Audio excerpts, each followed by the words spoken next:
Welcome to this video on appointment schedules. Now, this is a new feature in Google Calendar within the last year or so. And depending on your school district settings, it may or may not be the default view. Everyone should have the option to use it, but you may not see it exactly. So appointment schedules are literally creating some sort of a sign up with slots for you. So I know a lot of people use Sign Up Genius, maybe use Calendly.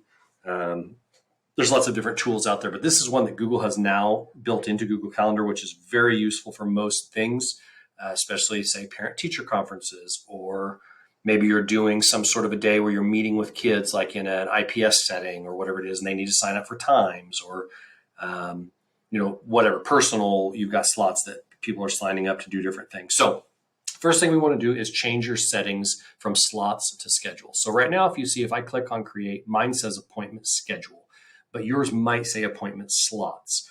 So the first thing we want to do is make sure you have the ability to do that. So up in the top right-hand corner, you're going to choose the settings menu. That's right next to month. I'm going to flip this back to today.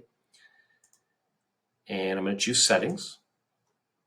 And then I'm going to, here on the left-hand side, you should see where it says appointment schedules. You can also scroll all the way down to the bottom.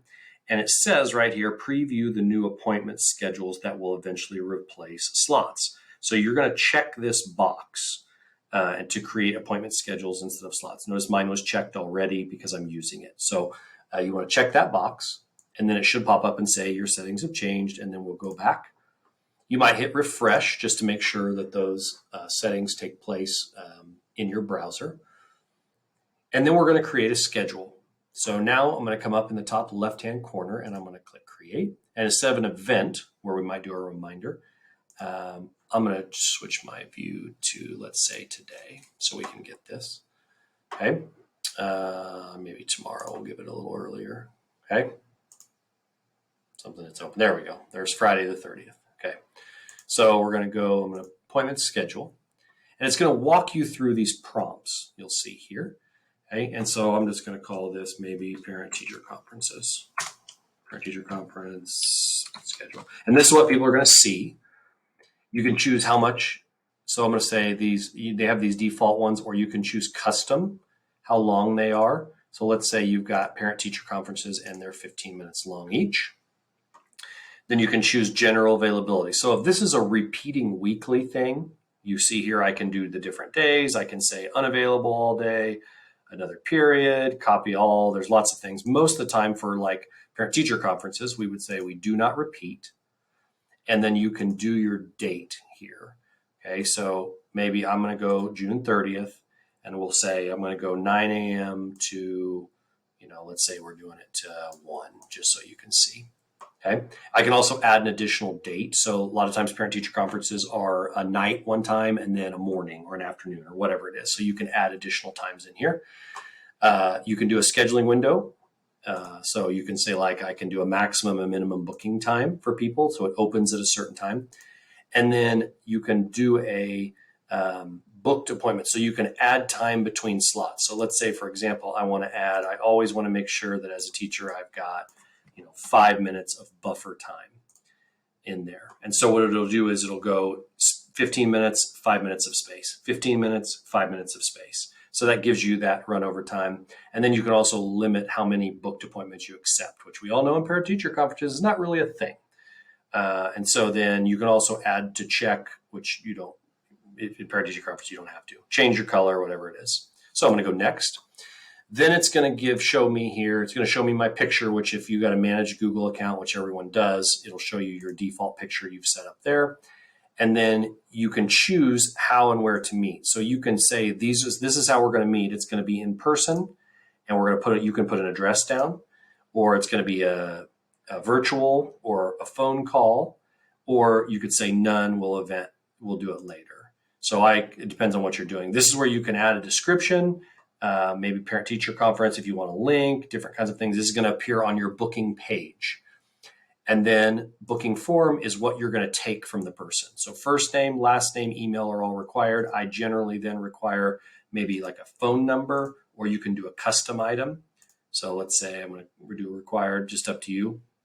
You'll add that there. And then you can also check on the email verification. This is one I like, the booking reminders. You and the person will get a calendar invitation for that. And then I always like this box checked for when I collect emails. They get an email reminder before the appointment, a day before, or you can set that up. So basically they're going to get a reminder of, hey, remember, you've got this here, and you can do a separate one. I'm going to hit save. It's going to generate that on your calendar, and then you can open your booking page. And the booking page is going to create this unique booking site.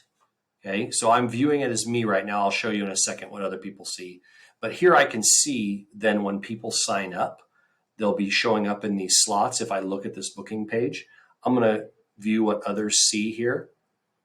So when you share this link with someone, then they're going to get this. They're going to show this link here, what's available. Let's say they want the 10 o'clock spot. They're going to click on 10 o'clock. It's going to default if they have that information already filled in. They're going to fill it out for them, and they're going to book. Okay. You get a confirmation email sent. It goes in my calendar, and I close. So now when I go back to my booking page, I see that my 10 o'clock is gone. This is my booking page, so that's not available. If I go to my calendar over here on June 30th, I can see that someone has signed up, and it shows up in a slot right there. This is my booking page block. I can click on that, and I can see my booking page if I want. Again, I already have that open, but I'm just showing you how to navigate. To share that, in this top right-hand corner, we're going to click this share button. Here is the link. So we would copy paste this link for a single booking page. You can manage it. If you have more than one booking page, you can go through and you can manage those. Or if you're real fancy and you have a website, you can do a website embed, and you can use it as a button or an inline. So there's your embed code with iframe, or here's your button to book an appointment if you've got a website. Those sorts of things. So most people use this link. They send it out in an email, a newsletter, whatever it is, and then it's there. So this is a very cool tool that Google has recently added to create slots. Thinking of teachers, we're thinking about parent-teacher conferences, meet your teacher, whatever it is that people sign up for slots to do that. So that is appointment schedules.